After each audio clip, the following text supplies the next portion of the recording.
So we had started looking at towers. So at the first instance, these were a pair of two unfactors of finite index.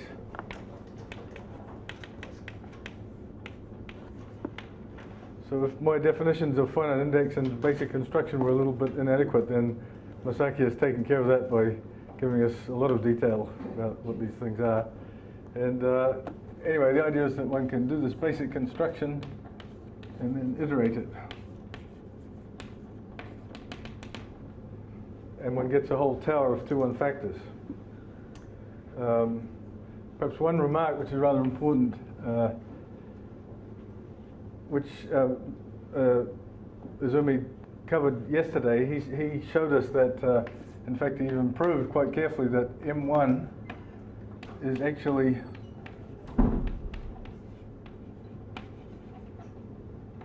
is an MM bimodule.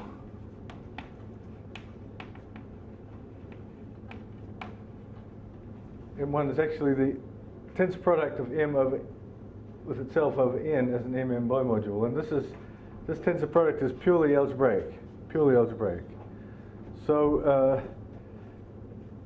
from time to time I've given talks at various audiences, and people have come up to me afterwards and says, "Fantastic talk, I loved everything, but I was lost as soon as you wrote this symbol on the board. I couldn't understand anything." So the tensor product over M.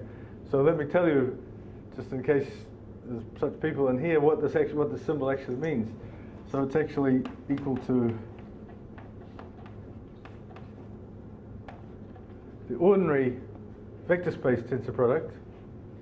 And if you don't know what that is, then there's the door.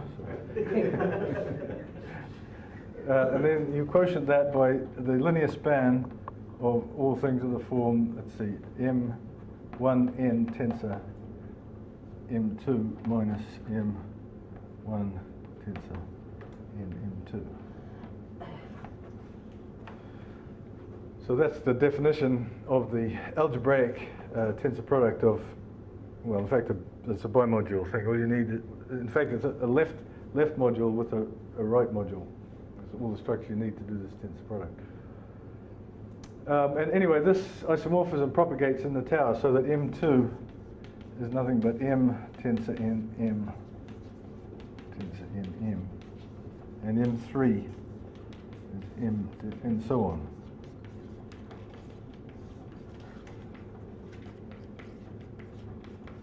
In all cases, as an MM bimodule.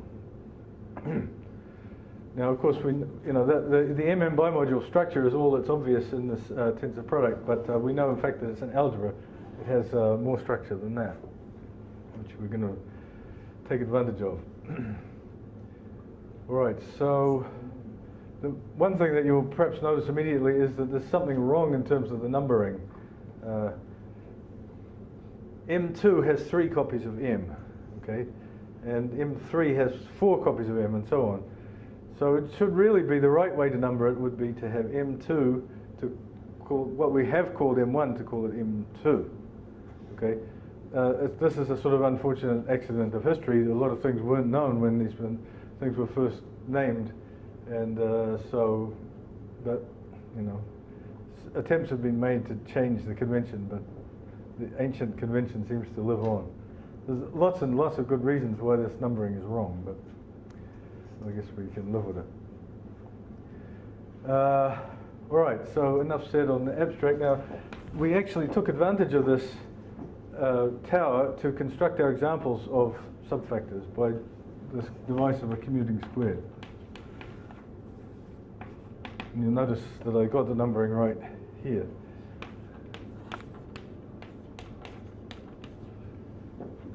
Officially, in fact, there should really be sort of a single A with a double subscript, but I hate double subscripts. No, I guess 2 subscripts. Well, if this had this commuting square property, then we could build this tower like so, and we got A infinity and B infinity, and up to a small completion, these were 2 unfactors.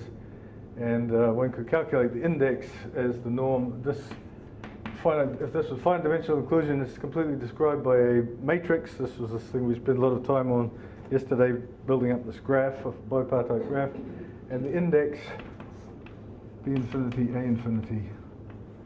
Remember what I said was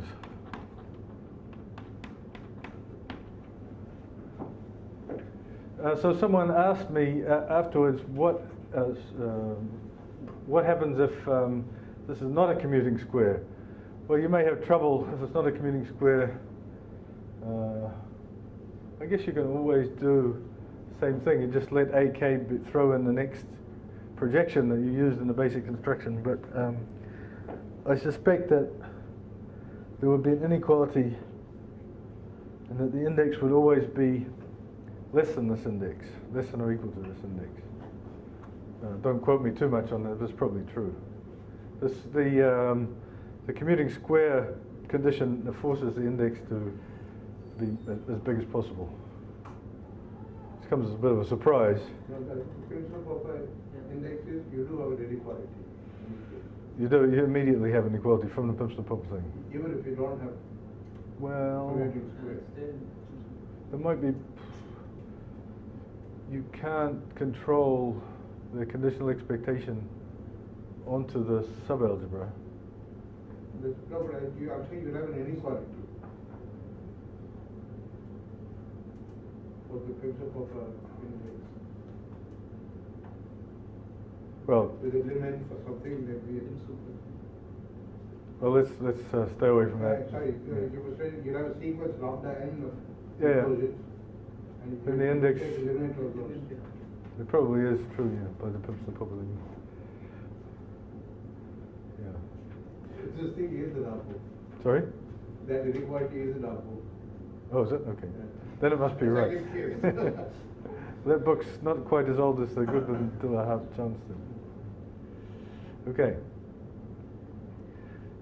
So anyway, in the case of commuting squares, you can actually calculate it, and it is the norm squared of the matrix on the nose. And so in that way, we can come up with all kinds of subfactors with all kinds of indices. Before I get down to today's business, I should perhaps add that some slightly thorny problem. If you recall, the original theorem which I stated about the index said that there were two regimes, and that mn was 4 cosine squared pi over n, or anything n equal to 4. Okay, now the original construction of this anything greater than or equal to 4 was a little bit fake. It used what Izumi talked about yesterday, this sort of non-extremality, and basically some type 3 phenomenon, fundamental group phenomenon, and it took advantage of the fact that the so-called relative commutant or centralizer. No, this is Z sub m. And this construction dies, so you can no longer assert that you get anything greater than or equal to 4. Now, historically, since then, the subject has taken a very strange turn, and all due to Popper, in both positive and negative ways. So, mathematically and metamathematically. So, the first thing Popper showed was that, in fact, you can, this continuum will come back. Anything greater than or equal to 4 is okay, but it's not okay in any old 2-1 factor. And in fact, we have these two examples of 2-1 factors. There was L of S infinity. What do we call it? We called it C of S infinity bar. So the one that you get from by doing this left regular representation for S infinity, and then we had C of F, well, free group bar. And if you have a free group with more than one generator, you get it. We got this other 2-1 factor, and I made the remark that for Neumann and Murray showed that these two are actually not the same, non-isomorphic. Well, it turns out that at least if I'm allowed to replace this by F infinity here, what Popper showed, and eventually I guess it was Popper and Shliaktenko who showed this, that this anything greater than or equal to 4 is okay in this 2-1 factor. In other words, it has subfactors realizing any index value bigger than 4, but it's not okay, well, but in this one, the so-called, this one has a name, it's called the hyperfinite.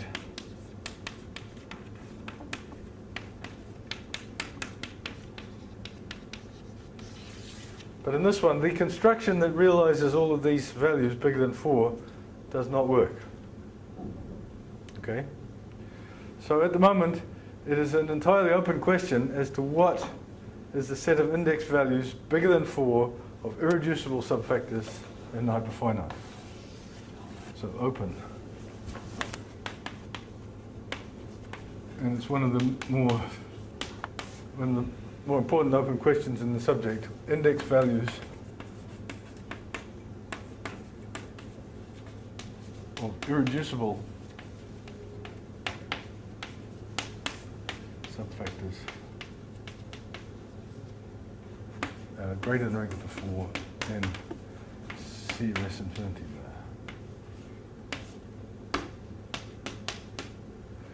Okay, so and what Sunda originally did, you see these examples coming from commuting squares, it's easy to, if they're sort of in an irreducible and obvious sense, it's easy to see that these subfactors are actually irreducible. Well, maybe not quite so easy, but not quite so hard either. So he produced a lot of values. But then the question of whether there's every possible real value remains entirely mysterious. In a sense, it's not open, and that Popper claimed way back in 1988, I think, as early as 1988, that there's a gap between 4 and something like 4.2.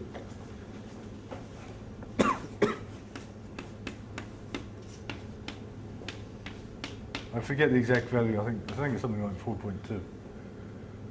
So in other words, there's no irreducible subfactors of hyperfinite with index between 4 and 4.2. It's an extraordinary situation that there's this difference between this hyperfinite case and this case. So one thing I certainly believe is this continuum bigger than 4, because I know how to prove it in different ways. Just ask a question, maybe make it out to it. In my experience, the only examples I know of sequence of irreducible index values which converge. Converge from below, right? Yeah. So that's another question is if there's any accumulation points from above in the set of values. But if I finish the remark on Popper's thing, Popper has never supplied a proof of this. Okay. Now he has gone on to do bigger and better things, but the problem remains. No one else is anywhere near where he was when he got it, so no one quite knows how to take this. Certain well-known people have expressed doubts as to whether this Popper's proof actually works. You're welcome to go and ask him if you want to get your head chewed off. So it's a very unsatisfactory situation for what is, as I said, one of the main theorems in the subject. And this question that I asked yesterday was the density. Is there a point beyond which the values become dense? Well, if that were true, then that would answer the accumulation point from the. But maybe we won't really see this, but what happens is it's certainly known that there's lots of instances of increasing sequences tending to a limit, and all of those being in it. In fact, we have the first instance of that with the 4 cosine squared pi over n. The next value that happens that I know of is probably 8. And just by taking a tensor product. But then 9, there's a completely new family tending to 9. And at squares, it tends to happen. I'll probably have a lot more to say about these index values, hopefully, tomorrow. But anyway, so this is a main open question. This continuum of values, which amazingly enough exists in these non-finite two-one factors, which I've always found very difficult to believe. There could be a difference, but I certainly believe that. Now, it does not occur in the hyperfinite situation. Okay. All right, so now I'm slowly getting to the point where I can get to where I wanted to be at the beginning of the first lecture.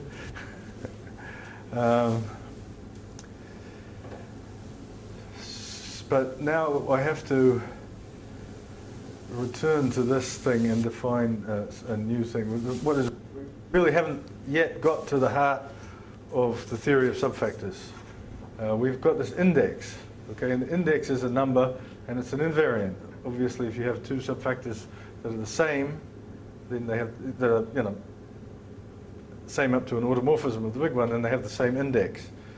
But it's very easy to get lots and lots of different subfactors having the same index. I mean, you can just get that with groups if you want. You get non-isomorphic groups, their fixed point algebras will have the same index. So one was interested in further invariants, and there is this invariant which is called the standard invariant. And it's a good invariant, at least it satisfies a criterion that has lots and lots and lots of equivalent definitions. And my planar algebras are going to be one of those equivalent definitions of the standard invariant. But let me develop it more or less historically by looking at this situation here, and we'll see it in one of its incarnations.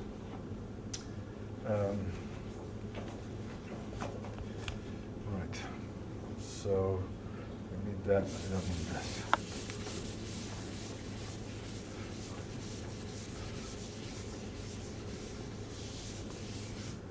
So if you were an algebraist, you know, then you would start this kind of tensor powers and so on would start, you would automatically start muttering homology, the words homology and Hochschild and so on.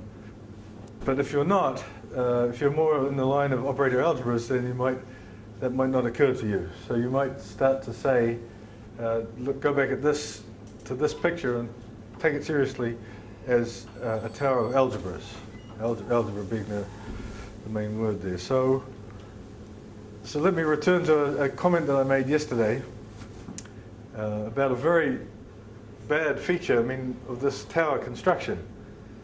I mean, as I said, if these are two-one factors, then that's supposed to be these big mysterious gadgets, and we've replaced two of them by a whole infinity of them, okay, which doesn't seem to be making much progress. However, we can jump on the centralizer bandwagon and we can do the following. If we take Z, the centralizer in MK, I'm not sure about my notation here, N. So this is the other notation for this is N prime to the sec MK. So this is the set of all things in MK that actually commute with N. That was the thing that we fiddled around with for these index values, in some sense. Then the point is that if the index is finite, this, as a vector space, as an algebra, is finite dimensional. So the dimension n prime in sec nk is less than infinity. I'll remind you that I'm talking about this situation.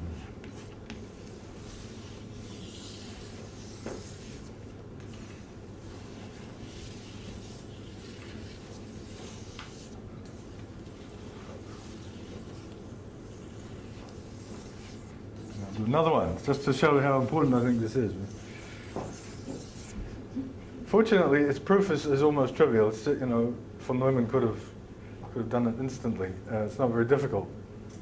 But the repercussions are tremendous. First one being that it's not only is it finite dimensional, but it's a von Neumann algebra. All right. Well, we spend a lot of time talking about finite dimensional von Neumann algebras and what's their structure, right? They're just given by a bunch of numbers which give the size of the matrix algebras, all right? So first of all, they are So the first thing that pops out of this observation is that for each k, there's a bunch of numbers. For each k, there'll be numbers. Some numbers that you can write up, and this mk will be, this n prime intersect mk will be the direct sum of the 2 by 2, the 3 by 3, and the 1 by 1 matrices. Okay, we spent a lot of time on that. I hope you've all absorbed that by now. So not only that, but even better, we have that n prime, tautologically, n prime intersect mk is contained in n prime intersect mk plus 1. Okay, so we have an inclusion, a unital inclusion of finite dimensional von Neumann algebras. All right, we spent a lot of time talking about that. That's the same thing as one of these Bradley diagrams. So if this here were to be n prime intersect m 3, then if m prime intersect m 2 happened to be that algebra, then it could occur that the inclusion between the two is described by that particular Bradley diagram. Okay? So from this observation jumps a host of combinatorial data. All these numbers, all these dimensions, sizes of matrix algebras, and all the connections between them. Okay? That's what you see as an operator algebraist. If you're a pure algebraist, you come across the same thing if you try decomposing mk as an n bimodule.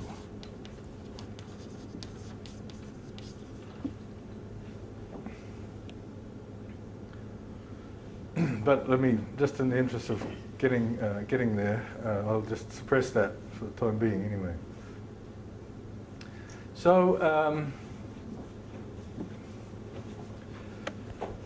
so the last thing I have to say about the structure that comes out is that you might think that this Bradley diagram connecting n prime intersect mk to n prime intersect mk plus 1 is a little bit arbitrary, but in fact it isn't at all, because of this basic construction, which we analyze carefully in finite dimensions. Okay, and it's there because we, in this tower, we created mk plus 1 from the two previous ones by the basic construction. That's actually reflected in the centralizer algebras by the presence in the next one of the basic construction of the previous one. So if this were n prime intersect m3, this were n prime intersect m2, then we know that the next centralizer, n prime intersect m4,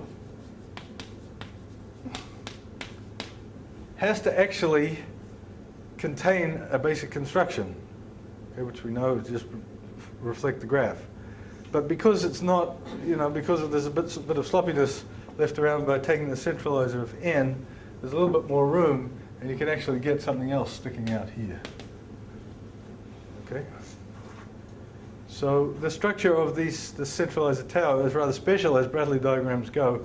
It consists of a reflection of to go from one to the next one, consists of a reflection of the previous thing, plus maybe some extra structure. So this is a possibility. In fact, of course, those of you know this actually exists for there are subfactors whose Bradley diagram is precisely this one for the relative competence. Anyway, so let me just tell you what can happen. So if I went back down here, maybe that'll make it a bit clearer. This would be n prime.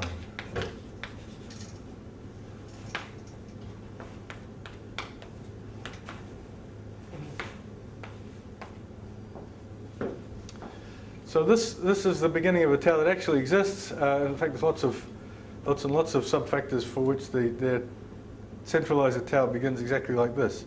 The fact that it's one dimensional here corresponds to n prime intersection n, which is the center.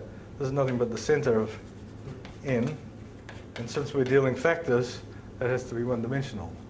The fact that it's one-dimensional on this level, this is the centralizer of n and m, that's irreducibility. Okay. Now this, so this is the fact that it's going to start like this whenever it's an irreducible subfactor. The fact that this has dimension 2 is rather special, and it won't be the case in lots of subfactors. For instance, I think Zumi said yesterday that if m were equal to, so if n was the fixed point algebra under the groups, then this will actually be isomorphic to the group algebra in this case. So that's going to be a somewhat bigger algebra. But there are subfactors for which this happens. So anyway, what I want you to get the picture of, the important ingredient that's coming out of this is the so-called principal graph.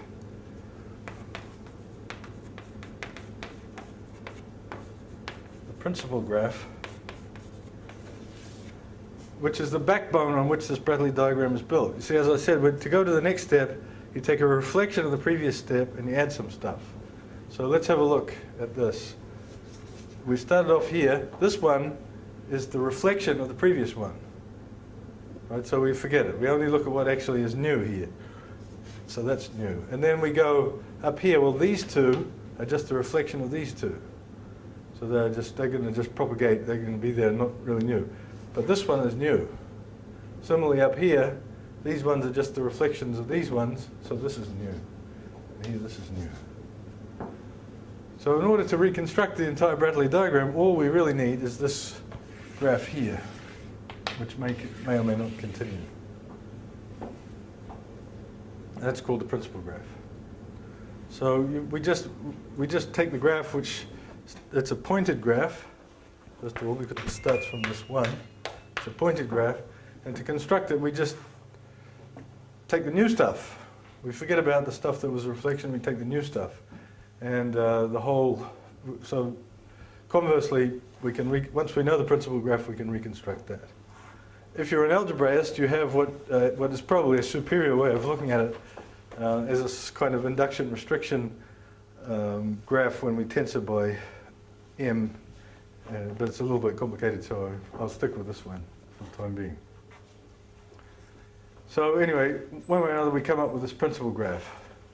So that graph is connected, so the new... Right, does this result that you have to prove that the new stuff can only be connected to the old new stuff? Right.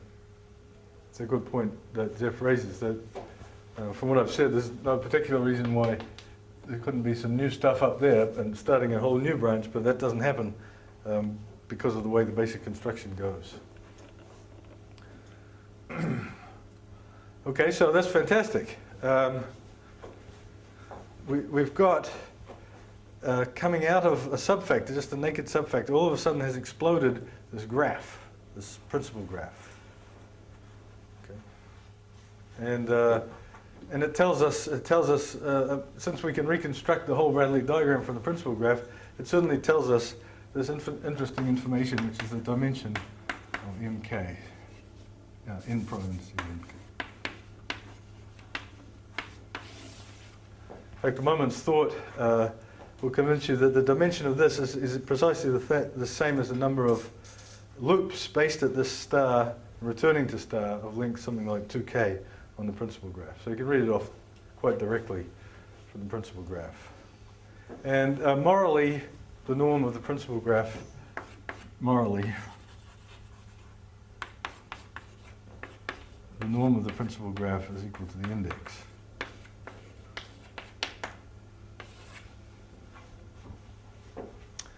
Well, morally doesn't always work, but we can behave that way for the time being. It's certainly true. Morally, it's certainly okay if gamma is finite. Okay.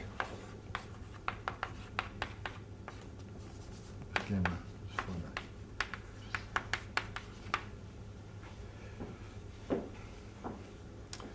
finite. So obviously, there's this big dichotomy straight away. Gamma can be finite or infinite, and you can easily get examples of both. So this is referred to as finite depth. So Miano invented that term.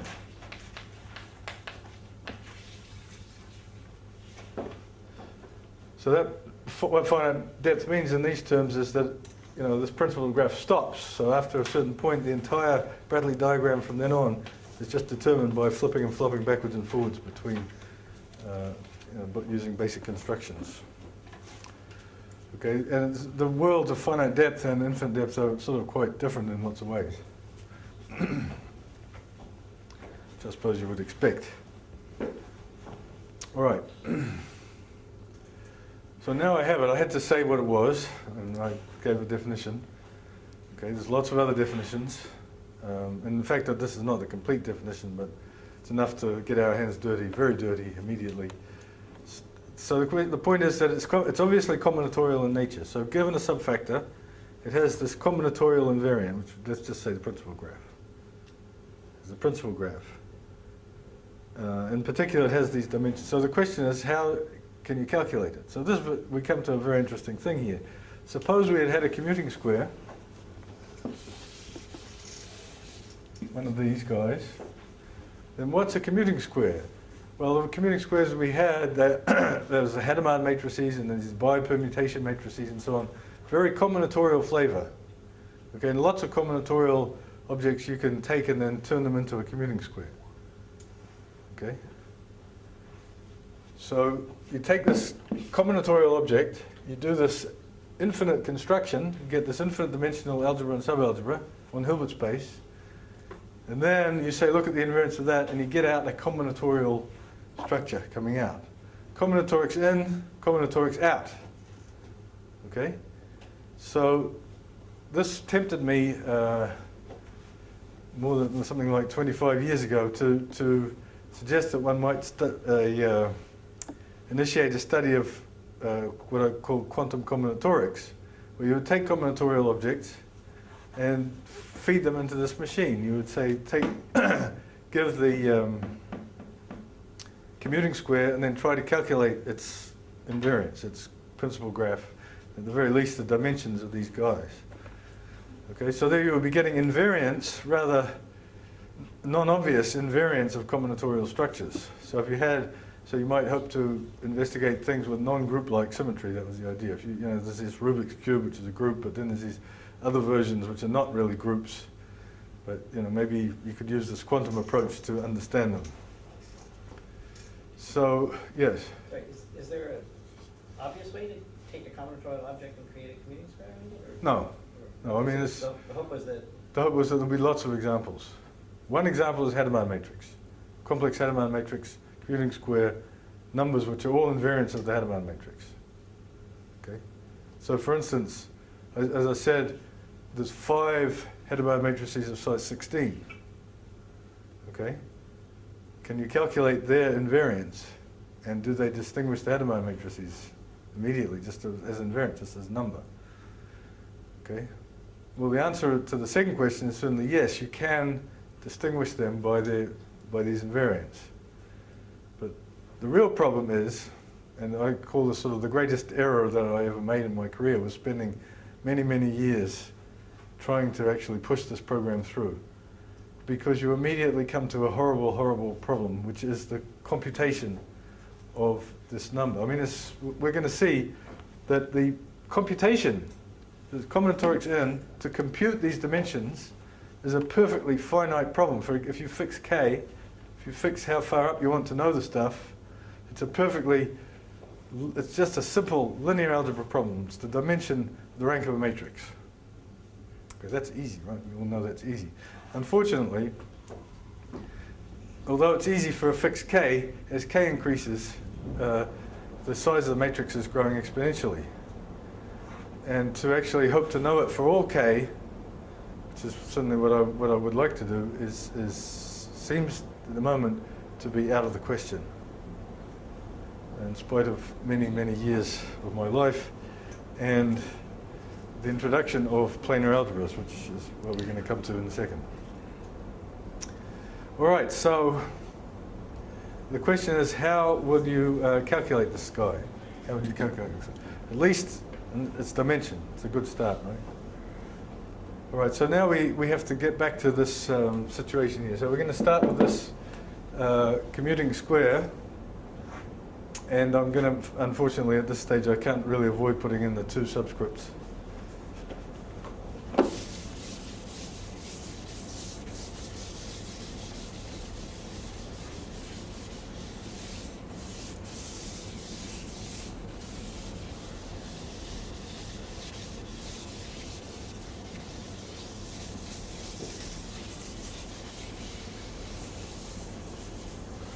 So I'm going to put this commuting square as A00, A01, A11, A10, so on. Okay, and then we saw that this will propagate. This will be A01, A10, A20. This should be A21. Hopefully I can keep this numbering straight so that we'll get A infinity 1, and here we get A infinity 0. This is the subfactor that we're interested in, right? We just iterated this basic construction, commuting square, kept everything fine. So in order to calculate the invariance of this, we have to do the basic construction vertically. But I already said yesterday that the magic of commuting squares says that if you can now do this construction in this vertical direction, you get A02, A0, A12, A22, and so on. And that these things actually approximate A infinity 2. So the result of applying, now the numbering has finally got itself straightened out to 0, 1, 2. So this would be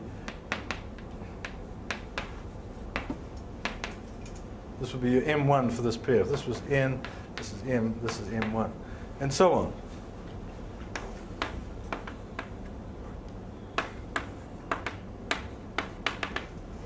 Okay, so you have something incredibly useful, which is finite dimensional approximation of these infinite dimensional limiting objects. Finally, there's this wonderful result of Ocknianu, which says that what we're looking for, right, we're going to have this A infinity K up here. And what we're looking for is elements of this algebra that commute with elements of this algebra. That's what we're trying to calculate. This is N, this is MK. We want the centralizer of N in MK. Okay, now, one way to avoid this would just be to do pure algebra. But if you don't want to do pure algebra, you want to do some serious math, you have to complete this, and it becomes a von Neumann algebra. Okay, and it could be that elements in the centralizer get introduced when you take the weak closure. Remember the closure in the von Neumann algebra sense. So we've taken these algebras, and then we've done, by this GNS construction which I haven't been into, we've taken a closure of them. So it could be that the centralizer elements that are in the closure. And that would be really nasty, because you could never really nab them. You'd have to approximate them all the time. Ocknianu says, don't worry about it, guys. If there's an element in the closure that commutes with this, it's actually in some finite dimensional approximation. Okay? And the way things go, as soon as it's here, just by the magic of the basic construction, you can force it to go all the way down to there. So if we were looking at A infinity 3 here, and we had an element that was in it and commuted with this one, then it's actually right here. Okay? It's amazing. And once again, by the magic of the basic construction and the fact that there's all these projections, all it has to do, conversely, to commute with everything is to commute with this one. All right? So the problem we're reduced to calculate this infinite dimensional invariant becomes a purely finite dimensional one. Here we have this algebra and this algebra sitting inside this common algebra here. They're both contained in this one. And we simply have to compute the elements of this one that commute with the elements of this one. That's it. That clearly is a finite dimensional problem in finite dimensional linear algebra. You just write down the equations, take a basis for this one, and you write down the equations that say that this linear combination of that basis commutes with the basis of this one. And it's all over. Finite dimensional. So this is why I was incredibly optimistic when I started out working on this, because it was just a finite problem in linear algebra, and that you can do so on. Finally many equations, finally many unknowns. Moreover, this has a horribly cohomological flavor, and this looks like a double complex, and I was thinking spectral sequences, and so on and so forth. But in spite of that early optimism, it soon faded. Well, not so soon. I tried very hard, but it did fade eventually, and now I'm quite pessimistic about this program actually working. However, I haven't given up, certainly never will. And let's apply it in the case of Hadamard matrices. Okay? So now I'm going to suppose that this commuting square comes from a Hadamard matrix. So we have a Hadamard special case.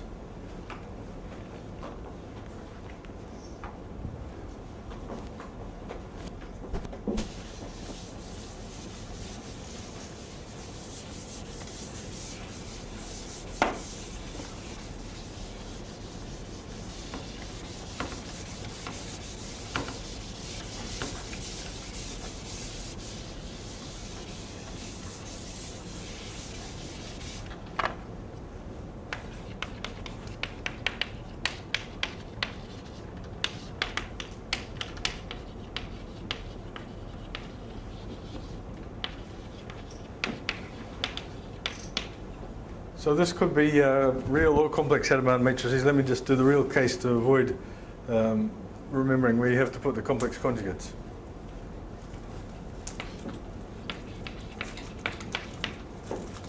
So as I said, all you have to do is write down the system of equations. You choose bases and you write down the system of equations that says that an element in here commutes with an arbitrary element in here.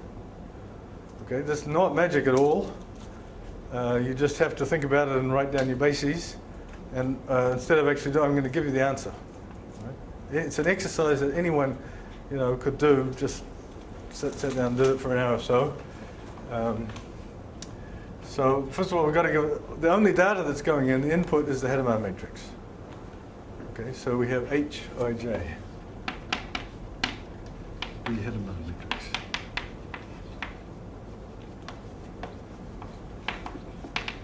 Size H.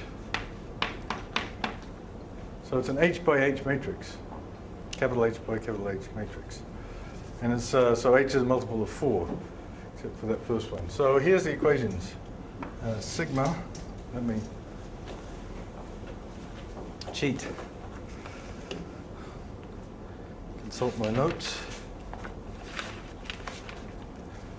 So this is to get the equations for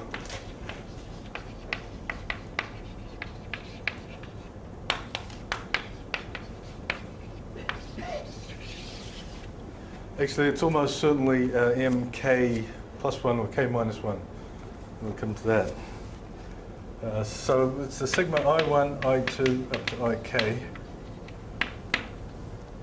So a large sum, you see, that's one of the bad things. They all run from 1 to h of h I1 L1, h I2 L2.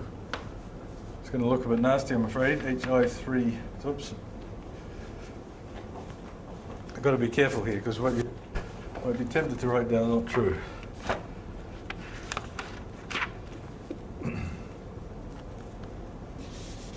So watch carefully here. This is the. So I'm going to have I1, L1, and I'm going to follow that with I1, L2. Then I'm going to follow that with I1, L1, I2, L2, I2, L2, I2, L3. And then I'm going to finish up with H, IK, LK plus 1. Then I'm going to have variables, X, these are the unknowns, X, they better be I1, I2, IK. Right, so these are unknowns. I'm writing down a system of equations. The number of unknowns is now h to the k. Right, these indices vary from 1 to h, and this k indices, so it's h to the k.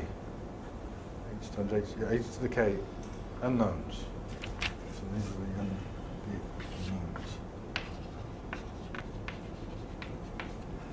So that's the left-hand side of these. But the point is it's linear, right? This is the coefficient of one of these unknowns. There's no squares or anything. This is delta I1 ik plus 1. Kronecker delta of ik of I1 and ik plus 1. Hang on. It shouldn't be I is summed over. It's L1 lk plus 1 times some other unknowns, y I1 L1.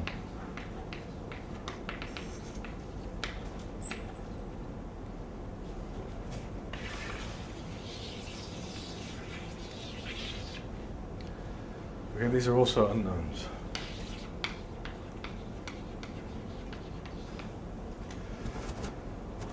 So, that's it. LK plus 1 is back. Right. This is, in other words, what I'm saying is, another way of saying it is that this sum, Last one. the last one, lk plus 1, this sum has to be 0 except when L1 Yes. is equal to lk plus 1. Okay? That's the result of doing this calculation. It's actually easier than to show that something is a commuting square, to show the condition, like the Hadamard condition for something being a commuting square. It's complicated by the fact that you're in this higher dimension, so your bases have to be, indexed for sort of tensors. But, it's just a dumb computation, and that's what it is. All right? Sorry, what? This is a set of equations? Yeah. So the unknowns are the x's and the y's. So there's 2 times h to the k unknowns. And if there's a solution, So the there's, equations for n prime intersect mk, Right. so somehow with a solution we should, Yeah. what does it say about n prime? it says that the space, the vector space of solutions of these equations is the vector space n prime intersect mk. It's the things in here that commute with here, with this. All I've done is I've written down those equations. See, it's pretty clear that if you think back to what the Bradley diagram is here, it's pretty clear that you're going to get something of this kind, because this is a fan, and then the fan goes back there, and then there, and then there, and so on. So if you want a basis of this algebra, you're going to have to take I1, I2, and so on.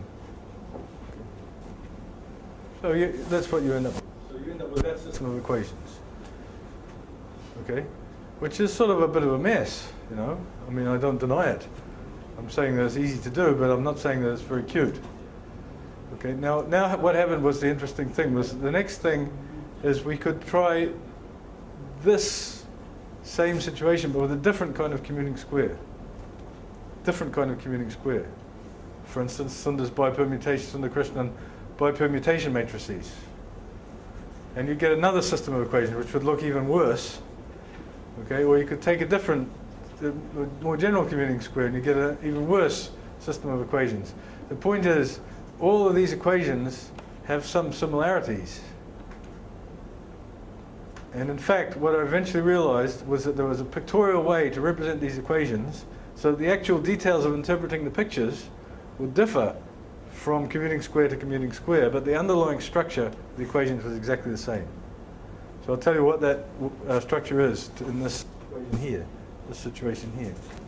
So this is a way, of course, you can't remember, even I couldn't remember what the equations were, but it'll be easy to reconstruct them once we see the picture.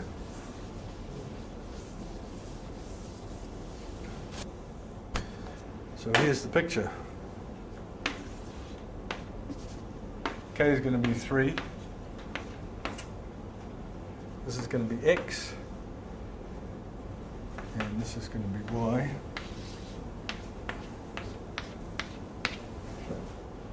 And here, let's get another color.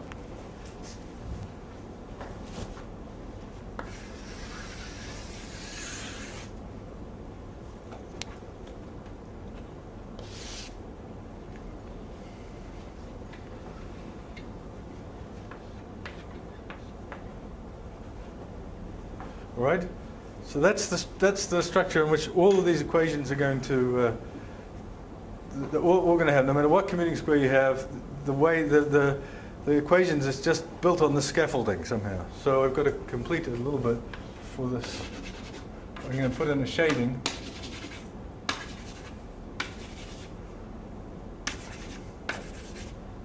Over here, which is going to be the same here.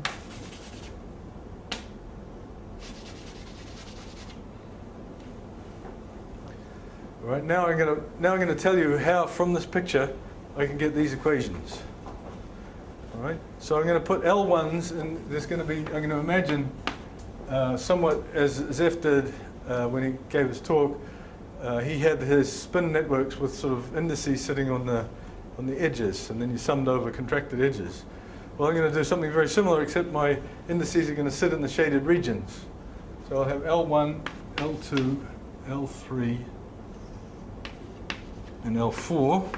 And K is equal to 3 in this case. So I've got 4, that's correct. So this is going to be the same thing. In the same regions, I'll have L1, L2, L3, and L4. And immediately you see this delta, L1, L4, cropping up. If this index is associated to the region, then this is L1 and L4 are associated to the same region, so it can only be non-zero if L1 is equal to L4. And finally, I'm going to put in the summing. So the idea is that we contract over, we do these contractions over things that are you know, totally surrounded. So we put the I1s, I2s, and I3s there, and I sum over the I1, I2, and I3. Okay. This X, you see, this is one of these sort of tensor things, except that instead of having the things on the legs, the things are on the regions. I1, I2, I3. So this is X, I1, I2, I3. All right? And this is Y, L1, L2, L3 over here. And finally, I just have to figure out where the Hadamard, how I put in the Hadamard matrix entries. And the idea is that these things here are themselves funny little tensors. And here I read off I1, L1, I1, L2, I2, L2, I2, L3, and so on. Okay, so the idea is that there has to be there's two possibilities, you see, according to where the shading is with respect to the blue. So if we're in this situation here, then that is a you know, corresponding to one of Zeph's spin vertices. This is H of I1, L1, and if the shading is the other way around, so this is L1, I1. If the shading is the other way around, so, and this is L here, and it's I there, then this will be H, I, L there. All right. So what I've described somewhat informally is a way to take this diagram as a mnemonic. It tells you how to reconstruct these equations. So first of all, we arrived at these equations by looking at this algebra, and then we said, well, there's this mnemonic. If we think of this as being x and so on, this, and the equations as being this blue string being able to come over the x and produce a y, okay, then that tells us we can reconstruct the equations from that. So this gives a representation of these equations. Right. Now, if instead of taking that commuting square Hadamard matrix, I'd taken the one coming, which I said this other one, tensor product one, which gave the Sundar-Krishnan bipermutation matrices and other things, I would have got a different set of equations here, but I could have represented them on the same picture. Simply, in that particular case, we would have got exactly Zeph's spin networks that he was talking about. Was that what they were called? Spin networks? Tensor networks. We would have exactly got his tensor networks. These variables now, instead of sitting in the shaded regions, they would have sat on these what are they called? The edges. Okay, and instead of reading off this being the Hadamard matrix, we would have a bit more data because we'd have 4 things here, and we would have got as input to the equations something depending on these 4 things that would have been conventions as to how to use the four things, and the four things were given by this unitary that gave us the original commuting square.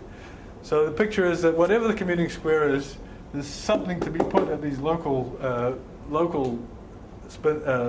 tensors here, which comes from the Hadamard matrix, comes from the commuting square. The equations always look the same. They always look the same. Right? And now once you do this, you can't help playing around with these equations and manipulating these pictures. And what you see immediately is... I just want to make sure, so the L's are fixed, counterclockwise? Right, the L's are sort of the external things. And you're letting I's vary in these. And the I's get summed over. And each choice, each labeling of these internal regions, you get this kind of... Each labeling of these internal regions corresponds precisely to one term in the sum. But the picture itself doesn't change. The picture doesn't change. So you don't redraw that blue line in some other way. No.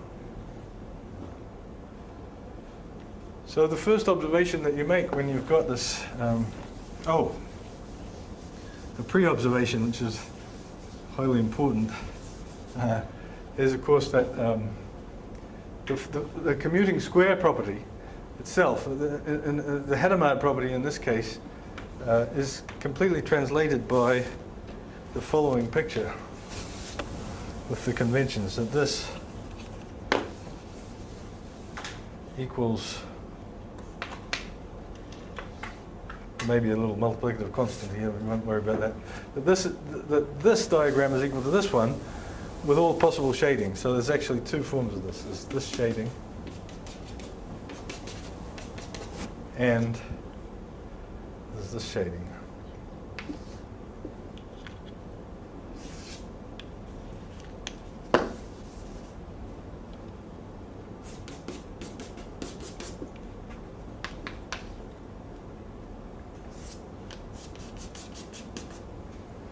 Okay, so if you write down,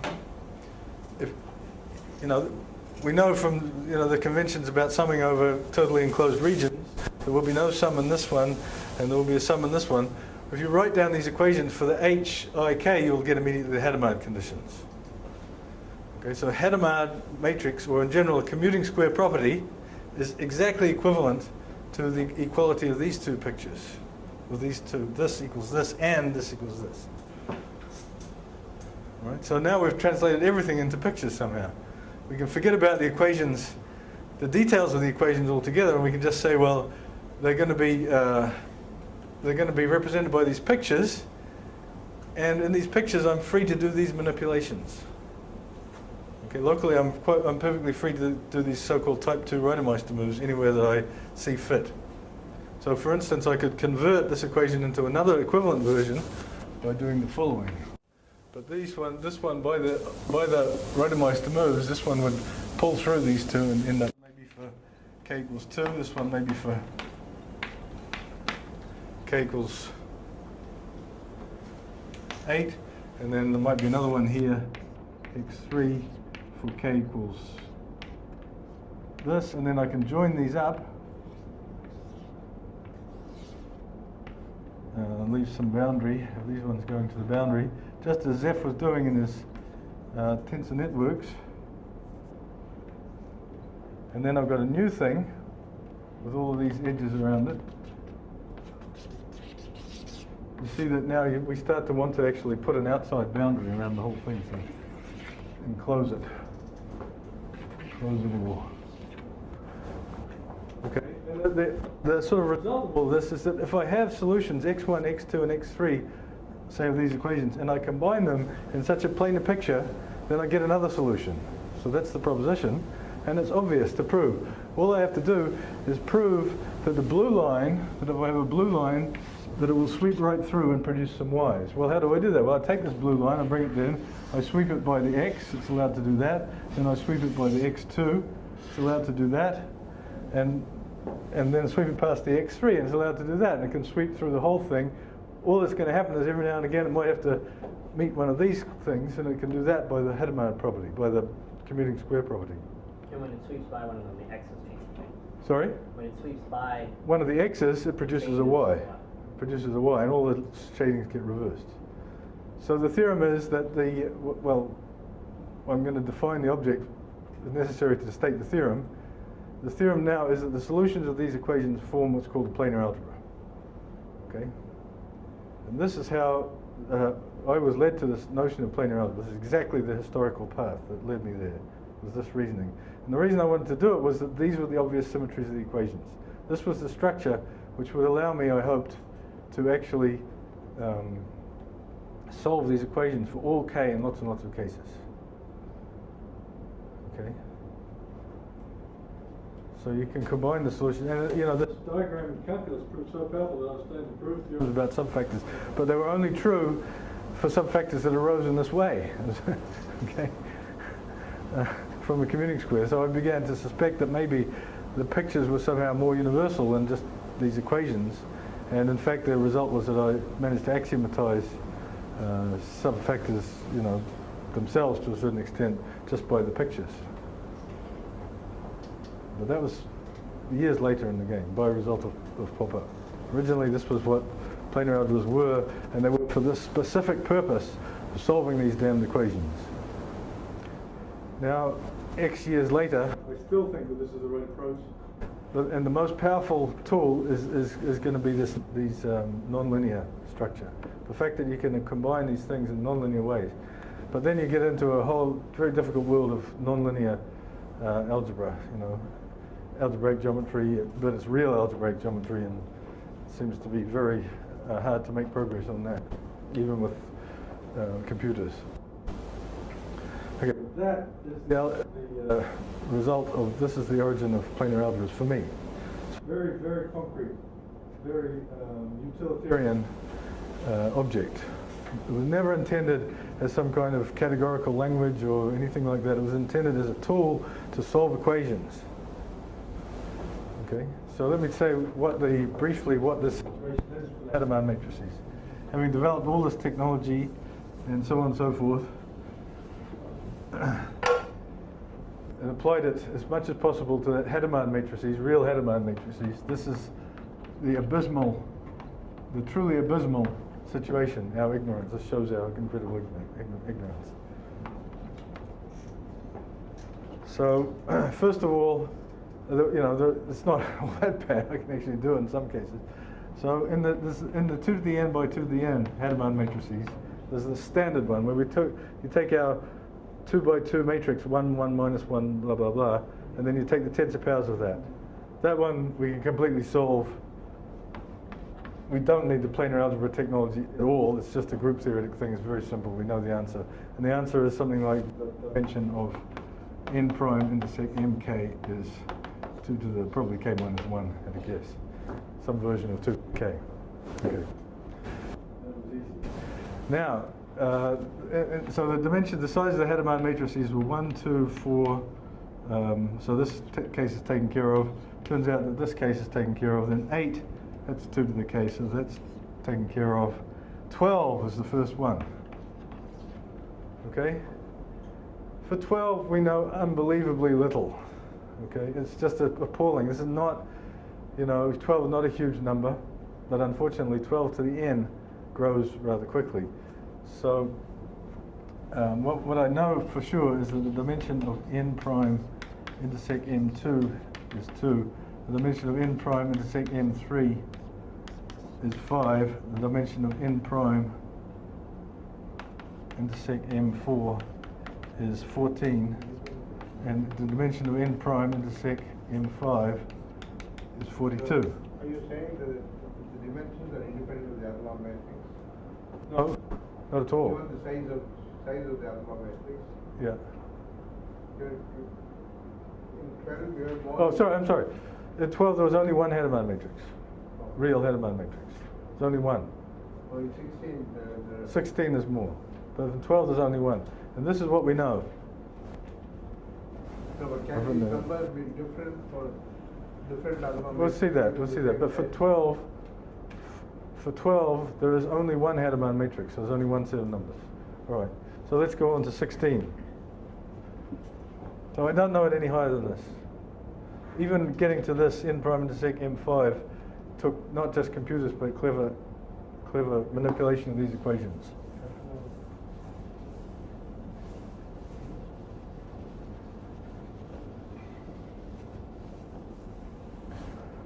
So Hadamard matrices of size 16, that's the next number. Right, 12, 16. Yeah.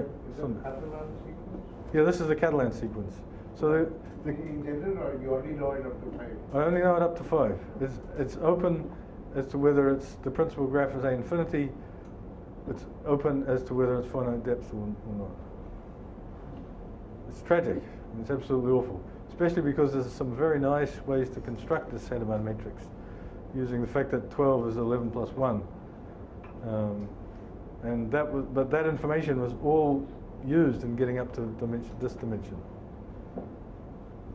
Okay, and it didn't actually help all that much either. It just, it only all of this nice information in the construction only reduces the number of equations and unknowns by a factor of h, the best. What's the index? Index is 12. Okay. So this may make you breathe a sigh of relief, because these days 12 is considered a very big index for subfactors, as we'll see tomorrow. 12 is huge, so the fact that we don't know anything, it's not so bad, because 12 is a vast number for the index to be. On the other hand, all it is a stupid little array of 1s and minus 1s. Surely we can get to the bottom of that. All right, 16. Now there was 5 different elements. There was the standard one. That's okay. The next one. Oh, I should have said that one thing that I can calculate is the dimension of n prime intersect m1. I hope I didn't get this numbering was all screwed up. This is 1, 2, 3, 4. That's going back to this confusion about whether it's K. Yeah. Whatever. K can be either K minus 1 or K plus 1 according to what should be right. So the dimension of n prime intersect m1, which is now the one that will be 2 here, you can always get this. This is always possible. So that's sort of the good news, and maybe I should have started with that. At least this first one is a completely computable invariant of the Hadamard matrix. You can write down a graph, which I can define in terms of the Hadamard matrices, and you just count the number of connected components, and that's the thing. So that's wonderful. So that and this invariant splits the 5 16 dimensions, basically splits them up into 5 different cases. So for this number, the 16 one splits up into 16, 7, 4, 3, and 3. 3 and 3 look like they're the same, don't they? But in fact, they're a very small extra consideration of the structure tells these apart. There's the traces. The algebras, they have minimal projections, they're abelian traces tell them apart. So basically this thing, and the traces can be read off the graph too. This first invariant just splits all these 5 different ones, tells them all apart, which is good. This one is standard, so we completely understand it. This one, 7-dimensional one, was finally solved by Richard Burstein in a tour de force, which is not well enough known. He completely identified the corresponding subfactor in terms of groups. There's a group of order 200 and something, and somehow you could construct, and a cohomology class, non-trivial cohomology class in H3 of that group, and he could actually construct the subfactor from this Hadamard matrix entirely in terms of that group. It's his thesis, and it's available surely on the archive. Okay, wonderful piece of work. When was that done? That was done 5 years ago now, 4 or 5 years ago. And this case, I've pushed him to try to do that, but he says that's a lot harder, and these cases are unknown. What is known is some of the higher relative commutants. So n prime intersect m k is probably known up to about k equals 4 for all of these examples here.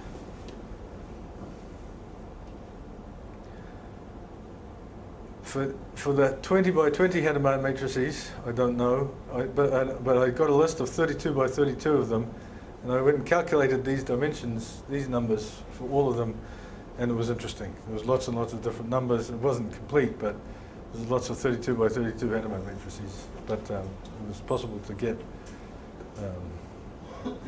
lots of, and that is the entire story. That's all we know about Hadamard matrices. Only for n prime intersect m2 that you have a uniform description for all of that. Yeah. M1, I think it's. M1. It's very simple. I can tell it to you. Do you want? No, I think you know it already. No, yeah, you don't know. But then, for M2, there's no such general thing on for all our. The situation for complex element matrices is even worse. There can be complex element matrices for any n, and around there's no multiple of 4. But already for n equals 6 by 6 complex element matrices, we can't. We run into this problem. The 4 by 4 ones we know. So 5 by 5. I forget. I think we've proved that there was only one 5 by 5 up to. I don't think it was circulant was part of his thing. I think there's only one 5 by 5 unitary Hadamard matrix. Someone had that wrong in the literature, I think. So so this was the beginnings. This was the optimistic 20 years ago beginnings of my quantum combinatoric program. These results came out fairly easily, and it was looking very good.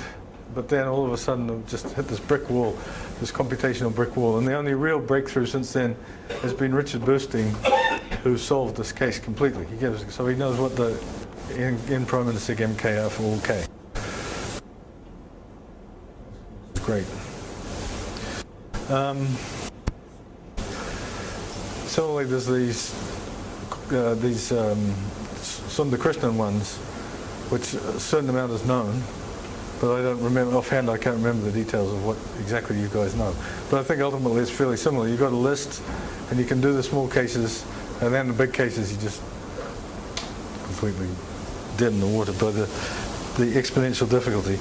You might be reminded in this of the situation with groups. If you take a finite group and you say you want to calculate the cohomology of the group with circle coefficients, then you can phrase that as a system of linear equations where if you want to know the kth cohomology group, the number of equations and unknowns is growing exponentially with k.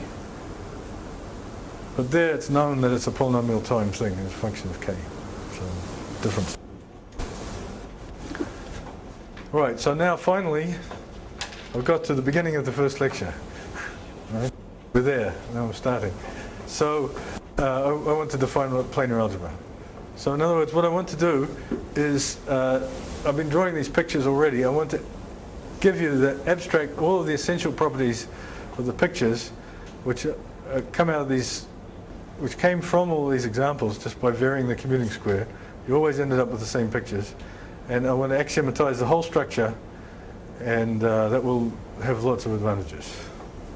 Right, so starting a new topic, if you weren't here at all, you could actually walk in the door now and hopefully understand what's going on, but you would have no idea why.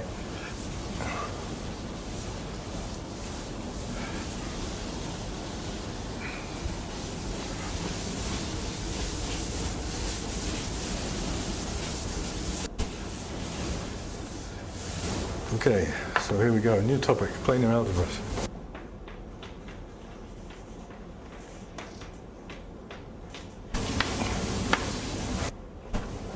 By the way, there's one thing that you might, that Zeph or others might keep in the back of your minds is that when I drew these networks, it was very important that the strings, the things connecting the things, be planar, be non-crossing. Right?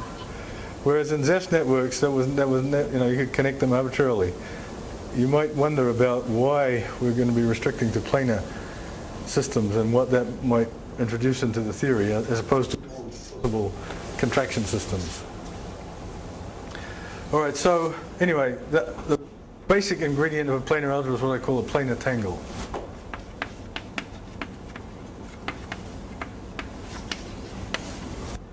So a planar tangle has some certain non-negotiable structure. Okay. In order to call yourself a planar tangle, you have to have the following things. After that, you have to have a big disk. You have to have some internal disks.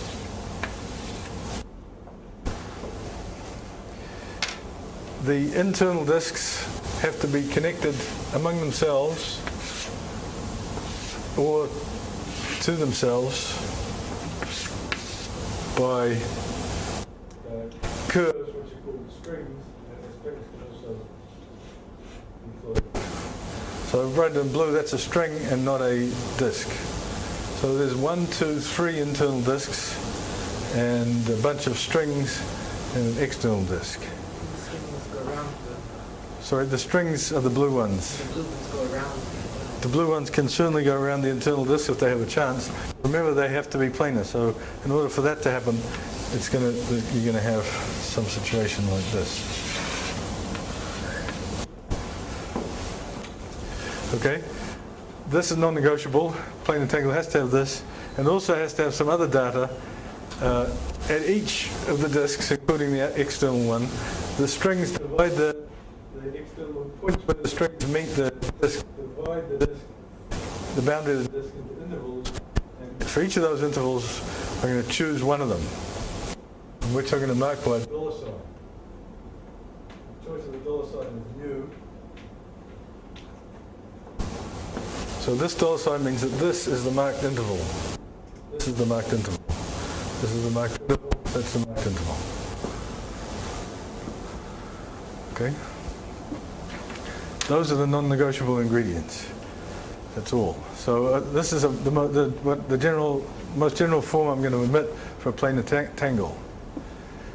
Now comes the thorny, vexing question that what do I actually mean by that picture? What do I actually mean by that picture?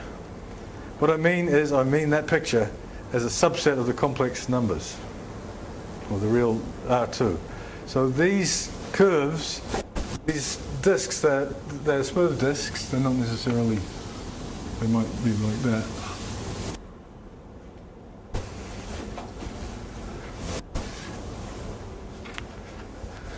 So this sort of takes a bit of grasping, but this is what it took me a long time to come to this as the meaning of this picture. I mean that picture as a subset of the complex, of the real R2, of the plane. So there's these curves, which are actual curves, C-infinity curves, which are the disks, and the strings have to be, they can't go inside these disks and they can't go outside the big disk. They have to meet these disks transversely. They can't just come to an abrupt end in the middle of nowhere, and they can be closed or they have to meet the things. And I mean that picture as a subset of the complex plane. So if I change this one to that, that's a different planar tangle. Different planar tangle. Okay? These internal disks, if I made this one model of that, that's a different planar tangle. I changed the planar tangle. All right? So the planar tangles admit the structure called, there's an operation on them, it's called gluing. And it happens only incredibly rarely that one can glue planar tangles and get another planar tangle. What happens is, it could be that this particular disk here happens to actually be, on the nose, the external disk of another planar tangle. So it could be that there's another planar tangle sitting inside here, and so this is supposed to be another planar tangle, and let's put some strings in here, the boundary points of this planar tangle meet up correctly with these ones, so that, and the distinguished intervals of the boundary are the same as part of this tangle and part of this tangle, so that when you remove this disk here, you get another planar tangle. Then and only then can we talk about this being the result, this new planar tangle being the result of the gluing of the first one and the second one. No orientations, no. Looks like connected sums. It is what it is. This is my definition of gluing, and it's incredibly, unbelievably restrictive. I can't say, take this tangle and move it over here and say I'm going to glue this one in there. The only way it can be glued is if it's there already. Okay. This has the advantage of making the gluing a sort of tautological definition. The only way you can glue tangles is if they're already sitting there as a glued thing. We may have to revise this definition later on, but I've come to this after 15 years of thought on the subject, how to define this. But That's what I mean by tangles. I mean subsets, certain collections of subsets of the plane. And when I say that they can be glued, I mean precisely that. That's sort of already there. So another way to say it is, I could say that this tangle here is the result of gluing two tangles, where the two tangles to be glued would be the outside of this and the inside of that. Okay, so there's a sort of composition operation. If I have two tangles, I can talk about T circle S, if it happens to be possible. There's no point about saying which internal thing I'm gluing on, because there's just no choice. It's just, there's only one there that can be glued. So all of this stuff can be found in my latest notes of a course that I gave at Vanderbilt in the fall semester. It's on. You can get to it from my webpage. Okay, so there should be some questions now, I hope. What then, if it has to be on the nose, then what purpose are the dollar signs playing? If your gluing has to be on the nose. Well, that, The dollar sign for the. this is a good question. Is for T and for S must match. Only then This is a good question. So if you take it, this one, this tangle here, the original tangle that I drew, could be obtained from gluing from the thing with the dollar sign here or the dollar sign there. Or when you glue them, you get the same tangle in the end. No matter where the dollar sign is, provided it's the same on the outside, provided you can still glue it. And by saying everything is a subset of R2 except where you place the dollar sign. The dollar sign has a little. It's a little bit of extra data, right? But it's a good point, Vijay. I mean, with this definition of gluing, the dollar signs don't really play any role. No. But I still want them, as you know, in order to. There was a question that people didn't give Zephyr hard enough time on. He managed to talk his way out of it, which is, when how do you have these edges in his networks and the spins go to the edges, but how do you know which, there's a sort of n factorial ambiguity about which edge is receiving which which index, and the dollar signs sort of take care of that ambiguity here. But it's true, as subsets of the plane, with this definition of gluing, you don't need the data to be added afterwards. And because of the planarity, that n factorial ambiguity is reduced just to an n ambiguity. Okay, so that's the planar tangles with the gluing. And so I'll give you now the definition of a planar algebra, and then we'll stop, I think. Yes, that'll work perfectly. So definition of planar algebra.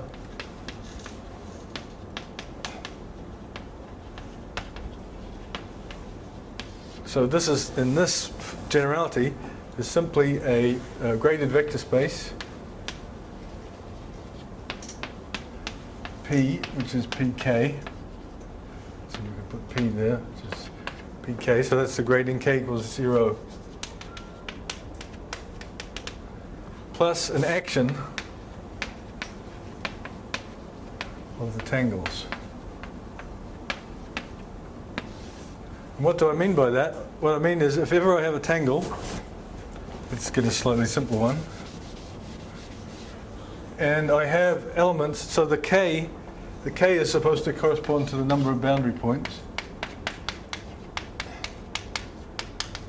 So whenever I have a tangle, any tangle, I can put in here an element v belonging to P2, a w belonging to P3, and a VWX, x belonging to P2. And out has to pop an element of 1, 2, 3, 4, 5. This belongs to P5. All right, so I've drawn it with this picture where I've stuck the elements in the disks. What I mean is there's a multilinear map from the corresponding product of vector spaces P2, P3, and P2 to the vector space P5. Okay? But if you think about it, this notation of putting them in there is just like saying, it's exactly the same as saying f of x, y, z, where the places in between the commas are the disks. where you put the elements of the function. So you formalize that, that's fine. So an action is obvious, so compatible with the gluing.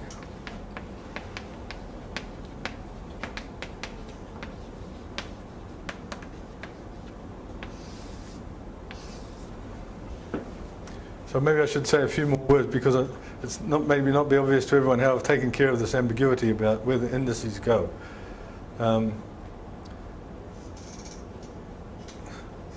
The action is what is a multilinear map is going to be. We're going to take a vector which is going to be a function from the disks. The disks are actual honor subsets of the R2. They're going to function from these internal disks. That's an element of the direct sum of the vector spaces, and it's a function. This tangle is going to define a function from that vector space to the vector space of the boundary. Compatible with the gluing. So that means that let's do a gluing, and we'll see what compatible with the gluing means.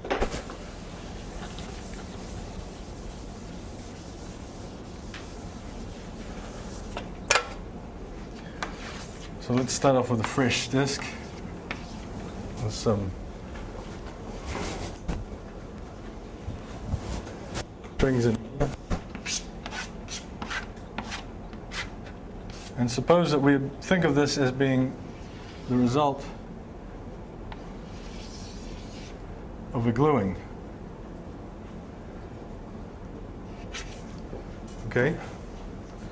Then we can have V, and ultimately V2, V1, and V3 are vectors that can be put into these different slots. I mean, you have to formalize all this, but you'll find it all done. The axiom says that there's two ways to do it. You can think of this tangle here, the internal one, and put in V1 and V3, and you'll get out a vector in the vector space corresponding to the boundary, which is exactly the thing that you would input into the big tangle with that unglued. So you'd have a V2 and the output of these two. That's one way you could do it. You get a vector. Or you could do the actual gluing first and put V1, V3, and V2 in straight away. And you get another vector. The gluing axiom says that you get the same thing. And so that's axiom 1, and axiom 2. And here's the one that causes you to breathe a big sigh of relief, because there's all of these possible tangles. There are all of these uncountably many subsets of the plane. But axiom 2 says that this action depends only on class the tangle up to west star.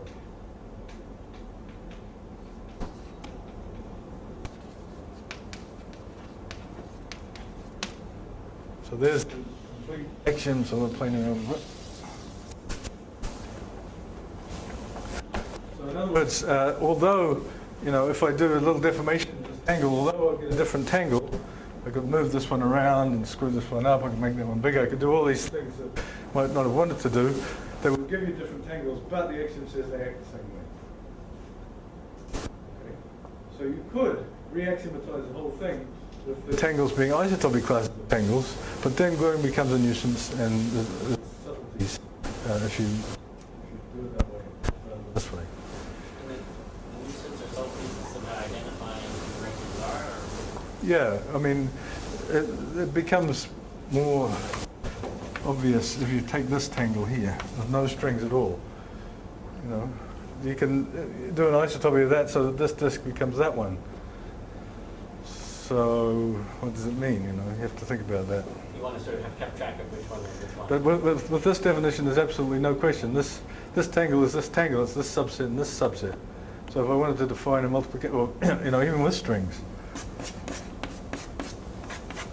$. If I wanted to define multiplication, which way does it go? Well, I say it goes there and there. And that's the picture, because that's the picture I've drawn in the plane. Now, in fact, the axiom says that I could have... Of these axioms, by the way, the one that I would most like to play with is this one here, the invariance under isotopy. There's already instances coming from the type 3 situation where it shouldn't be invariant under isotopy. things change when you do isotopies, but not by very much. In the non-extremal and type 3 cases. Okay, so that's what a planar algebra is. At this stage, it's incredibly general. I'm saying nothing about these vector spaces except that they're vector spaces, and nothing about the action except that it has to be compatible with gluing and isotopy.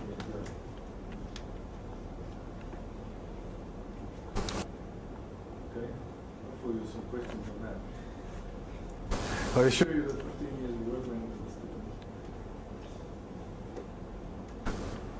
And this may still not be over. So there will yet be refinements.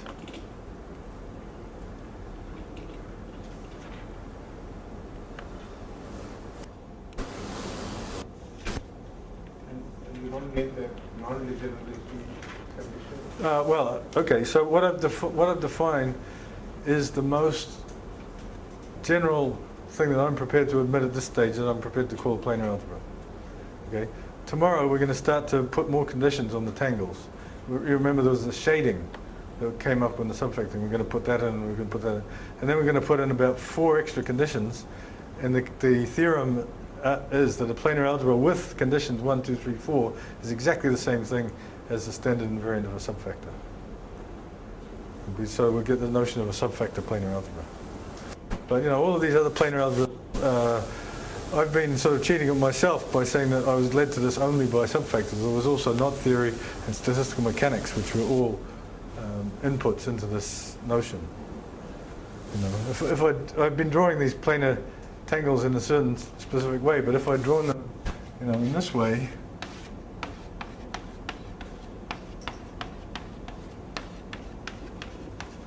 with the strings being like this,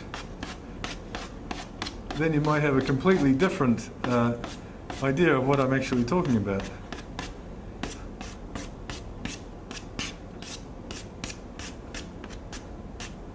Okay, that with the dollar signs in appropriate places is a perfectly fine example of a planar tangle. And I'm also thinking about these ones.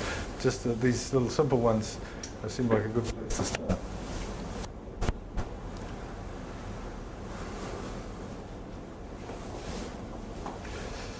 Okay, so that's it for today.